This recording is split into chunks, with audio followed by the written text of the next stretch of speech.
ధర్మాన్ని ఆచరించాలి అంటే ముఖ్యంగా మన జీవితంలో నీతి, నిజాయితీ ఈ రెండు ప్రముఖ పాత్ర.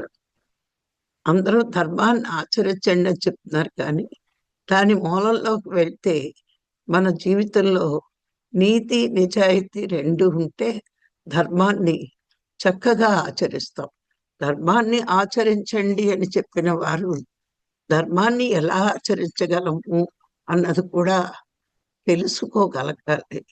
ఎంత నీతివంతమైన జీవితం ఉంటుందో, ఎంత నిజాయితీగా ఉంటామో, మరి అప్పుడు మనము చాలా చక్కగా ధర్మాన్ని ఆచరిస్తూ ధ్యానాన్ని సరిగ్గా మనం చెయ్యగలుగుతాము. ధర్మం లేని జీవితంలో ధ్యానం కుదరదు, దైవానికి దగ్గర కాలేము అని కూడా మనం చెప్పుకోవడం జరిగింది. మరి ఆ నీతి అంటే ఏంటి, నిజాయితీ అంటే ఏంటి ముందు తెలుసుకుందాం. దీన్ని పూర్వకాలంలో ఈ నీతిగా నిజాయితీగా బతికిన వారిని గొప్ప శీలవంతుడు, శీలవంతురాలు అనేవారు. అంటే శీలము అంటే ఆడవాళ్ళకి సంబంధించిన విషయము అని రాను రాను అది ప్రత్యేకంగా ఆడవాళ్ళకే అని పరిమితం చేశారు. అది శీలము అంటే ఒక్క క్యారెక్టర్ కాదండి, అన్ని రకాలుగాను ఇందులోకి వస్తాయి. అందుకే దాన్ని శీలము అన్నారు.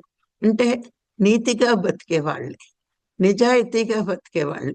మరి నీతిగా బతకడానికి ఎలా ఉండాలి అన్నది ముందు పూర్వకాలంలో వాళ్ళు కొన్ని నియమాలు, నిబంధనలు పెట్టి నీతివంతమైన జీవితం అంటే శీలవంతమైన జీవితము అని చెప్పడం జరిగింది. ఏమిటి అంటే మరి మొట్టమొదటి పాయింట్, ఏ జీవికి హాని కలిగించరాదు. అంటే ఎందుకు హాని కలిగిస్తున్నారు అంటే, వాళ్ళు ఇప్పుడు మాంసాహారం ఎందుకు తింటున్నారు అంటే, ఒకటి తల్లిదండ్రులు అలవాటు చేయడం వల్ల, అజ్ఞానం వల్ల, మరి సత్యం తెలియక వీళ్ళు జీవుల్ని హింసిస్తున్నారు. మరి వాళ్ళకి ఏ జీవిని హింసించకూడదని కూడా తెలియదు. అలాగే దొంగతనం చెయ్యకూడదు. అంటే నీది కానిది ఏది కూడా నువ్వు ముట్టుకోకూడదు.